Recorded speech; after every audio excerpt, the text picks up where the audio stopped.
ሰራዊቱ ለገዢው ፓርቲና ለአብይ አህመድ ሲባል አንሞትም ይበል ሲሉ የመከላከያ ጦር አመራርና አባሎች ተናገሩ። በኢትዮጵያ ሁሉም አካባቢ በህዝቡ በኩል ተከብሮና ተወዶ ይኖር የነበረ ወታደር ዛሬ በየመንደሩ እንዴት የሚዋጋ ሆነ ብላችሁ ጠይቁ ሲሉም ጥሪ አቅርበዋል። በአማራ ክልል የተለያዩ ስፍራዎች የሚፈጸሙ ጥቃቶችም ቀጥለዋል።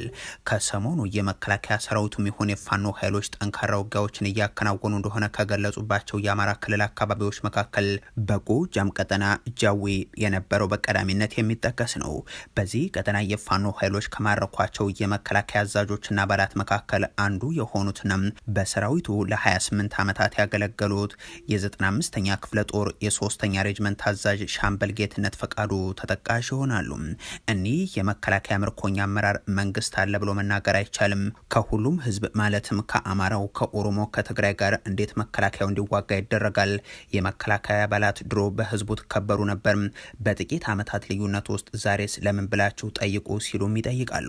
ጭቆናዎች በመብዛት የመጡ ነገሮች ነው። ህዝቡም እየከፋው ሲመጣ መቼስ ህዝብ ሲከፋው ማንነቱ ሲደፈር ዝም ብሎ አያይም፣ የራሱን አማራጭ ይወስዳል። ይሄ አጠቃላይ እኔ ልልም የምችለው ብሶት የወለደው ነው የሚል ነው። የተለያዩ ብሔር ብሔረሰቦች ሁሉም ነፍጥ አንግቦ ማይሄድ የለም። ይሄ ደግሞ የሚያሳየው ምንድነው? ትክክለኛ መንግስት አለመኖሩ ነው እና በትክክለኛ አቅጣጫ አለመመራቷን የሚያሳይ ሁሉም ተነጋግሮ የኢትዮጵያ ብሔር ብሔረሰቦች ተነጋግረው ያለውን ነገር በትክክል ተነጋግረው መፍታት አለባቸው። ይሄ አንደኛ። ጦርነት ብዙ ታሪክ ያላት ሀገር እንደገና ወደ ታች ቁልቁል እየሄደች ነው ያለችው። አብዛኛው ከመከላከያ ወገን እየተጎዳ ነው። ዞሮ ዞሮ የሚጎዳው ደግሞ ወይ ባለስልጣን አይደለም ወይ ምን አይደለም፣ የደሃው ልጅ ነው። ይሄ ደግሞ መቅረት አለበት የሚል አስተሳሰብ ነው ያለው። ካበላ ህዝብ ጋር ካጠጣ ህዝብ ጋር መገዳደል በጣም ያሳፍራል።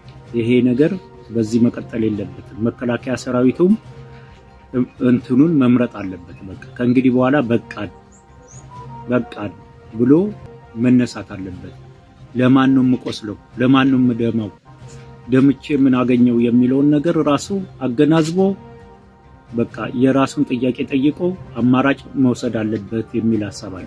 የተማረኩ የሰራዊቱ አባላትም ለአብይ አህመድና ለገዢው ፓርቲ ሲባል መሞት ይበቃናል የሚል ሐሳብ ነው ያላችሁም። በጥንፈኛ ብሎ ይሰይማል ማለት ነው። ባለውን በር ገዢ ፓርቲ ማለት ካልተመቸ እንዳይል ማርያም ደሳለኝ መለቀቅ ይሻላል። በቃ እንደዚህ ለምን የዝብ ልጅ ይጨርሳል? መከላከያ ምንድነው? ፋኖ ምንድነው? አንድ እናት ሀገር ልጆችና አንድ ደም ነው፣ አንድ ሃይማኖት ተጋብተን ተወልደን ያለን ነው። እኔ አሁን ደቡብ ነው መጣው። ደቡብ የኛ ጋር የተጋባ ለማራ ኦሮሚያም እንደዚህ ሶማሌም ተመሳሳይ እንደዚህ አንድ አይነት ነው። እንደዚህ አይነት እስካሁን እኔ አሁን ባላውን በሩ የተቀመጠውን በር ያለው ሶዬ እስከመጣው ድረስ ግጭት ብቻ ነው። በሰላም አንድ ቀን በነጻነት መኪና ጎዞ ማያግም እኛም ወታደሩም ራሱ ሲቀይ ይበላ ዝም ብሎ በየቦታው። እነዚህ ወታደራዊ አመራሮችና መደበኛ ወታደሮች ኢትዮጵያውያን የውጭ ወራሪ ኃይልን ድል ባደረጉበት የአድዋ ድል መታሰቢያ ዕለት የተማረኩ ናቸው። እንደነዚህ ያሉ ወታደሮች በርስ ጦርነቶች እየገቡ ይጋደሉ ዘንድ የሚልኩ ወታደራዊ አዛዦች ውስጥ አንዱ የሆኑት ሜጀር ጀነራል ነገሬ ቶሊና ግን ሌሎች ተረኛ ወታደሮችን እያስመረቁ ምስራቅ ጎጃም ላይ ተገኝተው አማራ ክልል ውስጥ የምንዋጋው አድዋን ለመድገም ነው ሲሉ ይሰማሉ። ታሪካዊ ጠላቶቻችን ጋር በማበር በአገር ውስጥ ሰላም እንዳይኖር ህዝቡን እየበጠበጡ የሚገኙ ኃይሎች ናቸው። ስለዚህ ይሄ ወጣት እድለኛ ነው። እድለኛነቱ የኢትዮጵያን አንድነትን ለመጠበቅ የአድዋ ድልን ታሪክን ለመድገም ለማስቀጠል ታሪካዊ አደራ የሚቀበል ኃይል በመሆኑ ነው ልዩ የሚያደርገው። ለኒህ ወታደራዊ አዛዥ በአባት ሚሊሻና በልጅ ፋኖ መካከል የሚደረግ የእርስ በርስ መገዳደል የአድዋ ድል ነው። ለእርሳቸውና አለቆቻቸው በፖለቲካዊ ልዩነቶች ሳቢያም በኢትዮጵያውያን መካከል የሚደረግ ውጊያ ጣሊያንን እንደመመከት ያለ ነው። በእንዲህ ያለ ሁነት የሚደረጉ የክልሉ ጦርነት ቀጥሎም ዛሬም በአንዳንድ ስፍራዎች ጥቃቶች ተመዝግበዋል። በወሎ ቀጠና መርሳ ዙሪያም እንደዚሁም ከሰሞኑ የጠንካራ ውጊያ ማዕከል በነበረው መቅደላ ማሻ አቅራቢያም በዛው በወሎ ቀጠና ደላንታና አምባሰል ሁለት ስፍራዎች ላይ የነበሩ የተኩስ ልውውጦችም ለዚህ በአብነት የሚነሱ ይሆናሉ። አሁን ባለንበት ሁኔታ የምናሸንፈው ጠላት የለም ሲሉ ጀነራሉ ገለጹ። በአማራ ክልል ስትራቴጂክ ተብላ የምትጠራው ጋሸናን ጨምሮ በአንዳንድ ስፍራዎች ጥቃቶች መድረሳቸውም ተሰምቷል።